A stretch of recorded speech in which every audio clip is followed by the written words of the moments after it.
morning everyone. So my report is all about chapter 19, a healthier environment. So first, what is environment?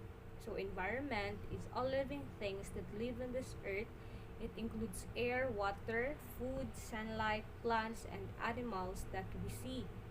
Everything is everything comes from the environment, the surroundings in which a living being takes birth and evolves. So yes, environment is everything. Why? It is because all of the things that we see, that we use, we eat, is comes from the environment, comes with into the products of environment. So next, environment plays an important role in our health. So, why environment plays an important role in our health? So, it is simply, guys, that without environment, no each one of us cannot survive because we cannot deny the fact that only Earth is the only place that human beings evolve and exist, and that's why environment plays an important role in our health because um,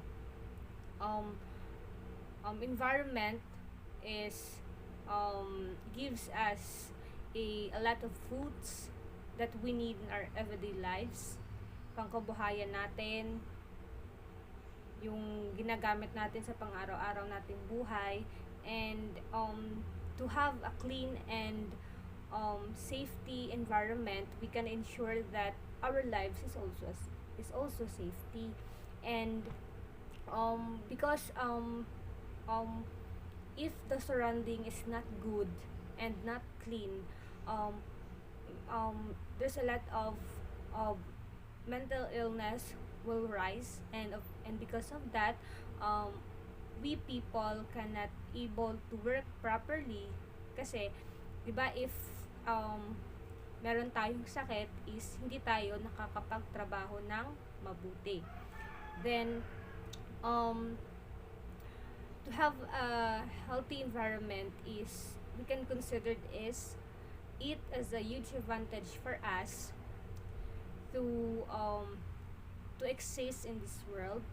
Kasi if masagana yung environment natin, particularly sa yamang lahat ng yamang dagat, yamang lupa, or ano pa yan, if masagana ito, is talagang lumalaki din yung production na makukuha natin dito. So it simply means that nabubuhay tayo dahil sa pinuproduce ng environment. So dapat alagaan talaga natin ito, and always make sure na hindi ito masisira.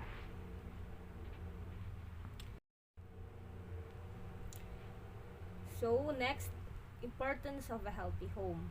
So making sure that all areas of our homes are clean and tidy. We are decreasing the number of places that insects might try to build their homes or nests. So these things are helpful for us to maintain the safetyness of our environment.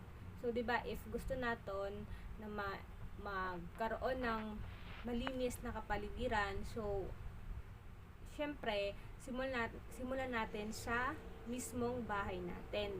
Even sa simple doings lang, na like yung pagtatapon ng basura sa tamang lalagyan, yung ligpitin yung mga kalat or ano pa dyan ng mga basura. Then the next is importance of safe drinking water. So drinking clean water can prevent diseases and guarantee our lives in some extent. So this things, guys, is important talaga. Kay syempre 'di ba, base lang sa ako is sa kanina generation is daghan na kaayog mga families or individual na hindi nakakapag-inom ng malilinis na tubig kasi particularly yung mga mahihirap sa mga squatter areas. So commonly yung naranasan nila is sumasakit yung mga tiyan nila, nakaka-experience sila ng mga diarrhea. The next is clean air to breathe. So possibility of having good and clean environment which people will live in ease and will not have to stress out because of the pollution. So syempre, if we have a clean and good air to inhale, we can ensure na maka-prevent din tayo sa mga sakit na maidudulot nito sa katawan natin. So, but sa ngayon, kaya syempre very globalized naman yung generation natin ngayon. There's a lot of presence of vehicle. So merong mga factories, yung mga usok na galing sa mga sasakyan, sa mga factories is nalalanghap din nating mga tao. Kung kaya minsan nagiging cause doon ito kung bakit tayo nagkakasakit. So dito guys is if hindi naman kailangan na magmotor tayo or sumakay tayo ng jeep, ng bus, or pwede din tayong magbike if hindi tayo nagmamadali para to lessen lang yung usok na nagaling sa mga sasakyan. Then positive space, positive environment, good atmosphere, and safe place. So these four things is we can make it possible if we can truly have a sincerity and determination, or yung parang love natin na ma-exist sa nature natin for us, syempre for us human beings to help not only for us people but also for the animals and other living things to grow and develop naturally. We refer to an environment as healthy when natural cycle goes side by side without any disturbance. So, syempre, if malinis yung kapaligiran natin, marami tayong nagagawa, safety yung air na binibreath natin, yung pagkain, yung drink na iniinom natin, may pagkukunan tayo ng mga produkto na pwede natin kainin, ibenta at magkaroon ng pera, diba? And even sa businesses natin. Then, benefits of a healthy environment. First is infectious-free life. So, ganun na kanina, yung if we want to have a safety environment, simulan natin sa mga bahay natin. Iligpit natin yung mga simpleng basura lang na pwedeng kapitan ng mga insects kasi para maiwasan yung maka-experience tayo ng dengue and mga infectious illnesses. Increase self-confidence. Satisfaction with your environment automatically boost your self-confidence. So, why? Because if good yung environment, is malinis yung environment, like for example is gusto natin mag-exercise sa bakuran natin or sa surroundings natin. So, if clean yung environment, so siyempre maganda din yung mood natin, and we can pwede din tayo maka-invite sa mga friends natin, 'di ba? Confident tayo na mag-invite sa mga friends natin na ganito ganyan, mag-exercise tayo sa labas ng bahay, sa bakuran namin. Then if compare mo naman na mag-exercise ka sa maduming environment na mabaho, so syempre hindi ka makakapag-concentrate kung ano yung ginagawa mong exercise, and syempre if meron kang friends is nakakahiya din, 'di ba? So, sustain life on the planet, provide abundance of resources. So, ito na guys, if iniingatan natin yung environment natin, talagang abundance yung balik natin, and maganda talaga yung parang balik sa atin, or ganti ng environment sa atin, kasi dito tayo nabubuhay. Higher productivity, translate into solid well-being, invariably tells on your productivity. So, if healthy yung environment, nakaka-sustain din siya ng productivity sa atin, not only sa pangailangan natin but as a person. Then healthier environment prevent global burden disease. Environment visibly affects the human livings. Environment can be a source of living. A clean environment facilitates sound health and helps build about robust well-being. So, importance of a healthy environment. A clean and hygienic environment is essential to a healthy living plays a role in existence of life on Earth. So, dito guys is, syempre, yung important ng healthy environment is talagang yung commonly is to have a clean and hygienic environment and to ensure that our health is not harmed from its illnesses. So, based kasi sa na-research ko guys is there is 24% of global deaths in the world which is nalink siya sa environment. So, meron siyang 37.4 million deaths a year, and yung common na diseases na nag-cause ng deaths for the people is yung malaria, yung respiratory diseases, diarrhea, and yung mga illnesses na galing sa pollution and na nanggagaling sa mga vehicles and sa mga factory.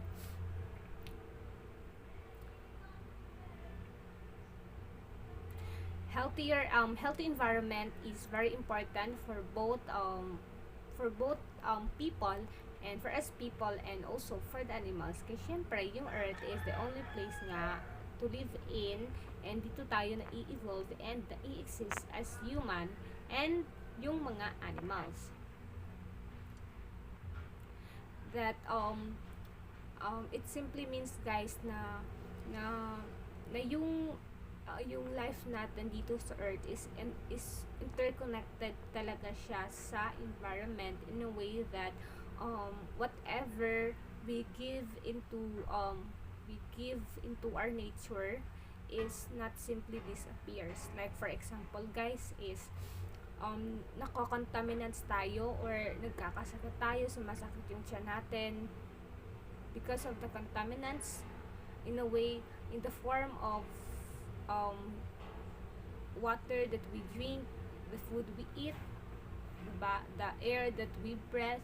So very interconnected talaga tayo sa nature.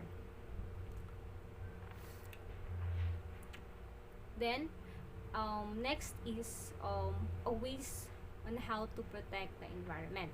So ban the use of plastic bags. So syempre like for we're going to shopping, instead of using plastic bags is pwede tayong gumamit ng yung paper bags, yung mga recycled bags. Then ensure that household waste is disposed through a proper channel. So yun na nga sa home natin, simulan natin yung magandang pag-uugali or pagiging care na, yung pagkakaroon ng care natin sa environment natin. Yung pagtatapon ng basura sa tamang lalagyan, pagliligpit ng mga basura, at pagiging malinis talaga sa sarili natin. Then stop littering.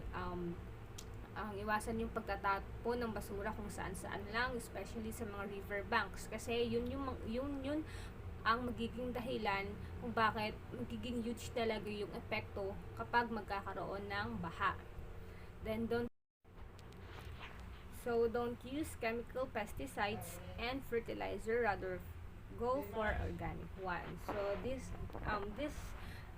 things guys is not really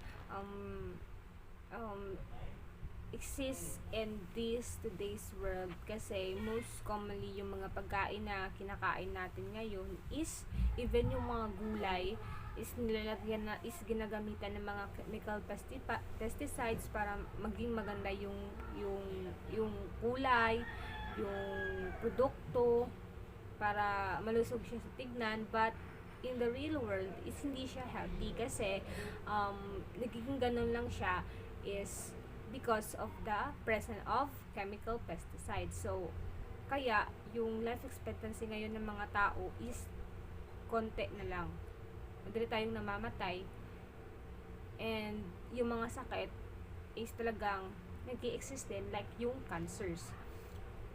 Then minimize vehicle uses exhaust gases. So if yun na guys, if talagang madami ng mga vehicles na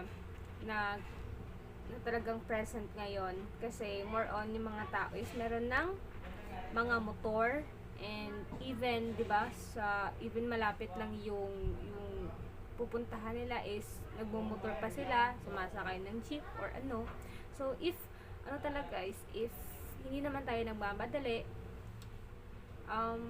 piliin natin na magbike na lang or maglakad kay syempre nakakatulong po siya sa ato to have parang ano lang siya, parang you can consider it na parang exercise na lang din sa atin. Then 'di ba, if ang maganda siya kasi both beneficial siya sa atin, nakakatulong na tayo to lessen the pollution, makakatulong din sa atin para to have a healthy lifestyle. Then minimize the use of groundwater or surface water. So, dito guys is, if hindi naman, if tapos, like for example is, naguhugas tayo ng pinggan, if yung nagsasabon pa lang tayo, dapat patayin muna natin yung gripo, and if kanang wala na space yung lalagyan natin, stop muna natin or patayin muna natin yung gripo natin or yung shower natin, ano pa dyan, para makalesen din tayo sa tubig o hindi natin masayangan.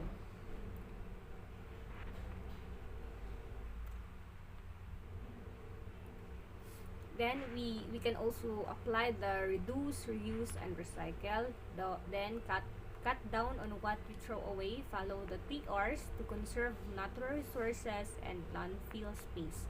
Then we can also do the volunteer, diba? Volunteer for clean-ups in your community. You can get involved in protecting your watershed too. Mag-volunteer tayo sa pagpapaganda ng nature natin, pagpapalinis ng environment natin, even sa mga barangays natin. Educate. When you further your own education, you can help others understand the importance and value of our natural resources. So, like for example, teacher tayo, we can use it as a tool para encourage yung people or yung mga even yung makapitbahay lang natin, yung kabarangay lang natin, yung kamunisipyo lang natin, yung karatibok lang natin na i-maintain yung safety and clean na environment for us. Then kasi if you are a teacher, parang there is a big possibility na syempre maniwala po yung people sa iyo. Then conserve water, diba? The less water you use, the less runoff and waste water that eventually end up in the ocean. Choose sustainable, learn how to make smart seafood choices. Shop wisely, yun yung sinabi ko kanina. Buy less plastic and bring reusable shopping bag, and use long-lasting light bulbs. Energy efficient light bulbs reduce greenhouse gas emissions, and also flip the light switch off when you leave the room. Plant a tree. Simple things to do, guys, but a big impact in the future generation. To do it, plant a tree is not only protect our generation today, but also the next generation. Diba? If madami yung present ng puno sa paligid natin, maliles yung impact if magkakaroon man ng baha or landslide. Don't send chemicals into our waterways. Choose non-toxic chemicals in the home and office. Bike more, drive less. So, yung ito guys, next guys is ito yung mga epekto if hindi natin iiwasan yung pagiging ignorance natin sa paggamit ng ating environment. Kasi we cannot deny the fact, the sad reality na there's a lot of people na nagiging ignorant sa paggamit ng nature para lang kumita ng pera o maging mayaman. So, because of but they do not think kung ano yung talagang epekto nito sa buong paligid or sa lahat ng tao sa pagdating ng panahon. So, ito first guys is yung climate change. So, alam naman natin yung climate change is a long-term alteration of temperature and typical weather patterns in a place. So, nangyayari ito kasi nag-burn tayo ng mga basura na hindi naman dapat or bawal. Then, when we are burning these materials is nag-release siya ng greenhouse gases into Earth's and atmosphere. Kaya nagkakaroon ng mga El Nino, El Niña, baha, pagsunog. Next is the deforestation. So deforestation refers to the decrease in forest areas across the world that are lost for other uses such as agricultural, croplands, urbanization, or mining activities. So some of the people are convert land coming from the forest to agriculture or buildings. Kaya nasisira talaga yung forest natin, guys. Na even dati kanang daghan pa kaayog mga puno, super green pa talaga guys yung mga puno, and kumbaga malulusog pa, ang lalaki, ang tataba. But ngayon, 'di ba? We see na yung kagubatan natin is talagang kalbo na talaga guys. Wala na talagang parang we can call it yung parang masasabi natin na healthy yung bundok natin or maganda pa. Then next is the illegal mining. So the mining is activity that is undertaken without state permission. In particular, an absence of land, right, mining license, and exploration of mineral transportation permits. So ito guys, yung illegal mining is illegal siya. And then ang pinagbabawal siya guys. And dapat, but some of the people is still doing it para lang magkapera. And kasi nga tayong mga tao is talagang very ignorance talaga guys pagdating sa pera. Hindi ko naman sinasabi na lahat, but some of the people and a lot of people are having this kind of attitude against our environment. So yung illegal mining guys is nagko-cause siya kung bakit nagkakaroon ng landslide. Then, dynamite fishing. So, 'di ba? Dynamite fishing, yung paggamit ng mga dinamita para lang makakuha ng maraming isda. So, mali yun guys. Dapat gamit lang tayo ng yung tama, yung lambat para hindi naman masira yung yamang tubig natin. Kaya syempre, if magamit tayo dynamite yung mga dinamita, syempre, even yung mga kanang baguhan para jud na na mga bata na isda or yung bagong buto pa lang na isda is syempre even na magdako pa sila and makaproduce pa sila, maka-exist pa sila, then makaon pa nato. So because of the dynamite is maapektuhan sila, mamamatay din sila. So, naliles yung production nung yamang dagat kasi dahil nga sa dinamita. Then, throwing garbage all over the place. So, yung maling pagtatapon ng basura. So, kaya nagkakaroon ng malaking impact kapag nagbabaha, umaapaw sa mga rivers kasi nga imbis na mag yung ng tubig sa canal or yung mga river banks magdaloy, hindi na siya magdadaloy kasi meron ng mga basura na magpugong or kanang mag boundaries na mga basura sa mga rivers, kaya tumataas yung ng tubig.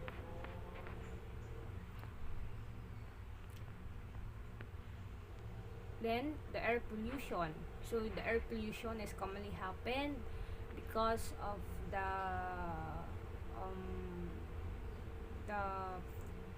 large or huge presence of vehicles and factories sa mga next is the water pollution.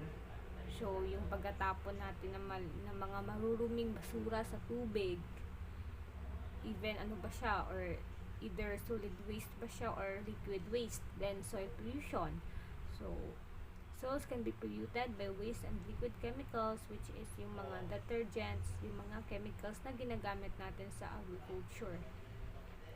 So, di ba mapapansin natin na if magamit ta og organic and chemicals na fertilizer, iba talaga yung talagang meron talagang big difference between the two.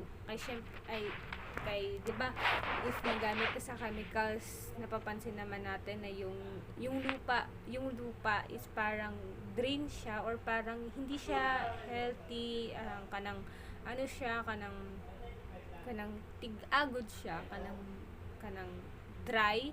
But try the organic is kanang murag healthy jud ang soil din, makikita mo sa product na very healthy talaga siya. So so the last guys is yung masasabi ko lang is talagang ngayon simulan na natin yung pagbabago. Simulan natin sa ating mga sarili yung pagmamahal natin sa nature. Kasi if nagsasalita yung nature guys, isasabihin na siguro na na sige lang, kahit na hindi tayo mabuti sa kanya, is pabayaan na tayo kasi hindi naman siya yung masasaktan or magsasuffer in the end of the day. Kasi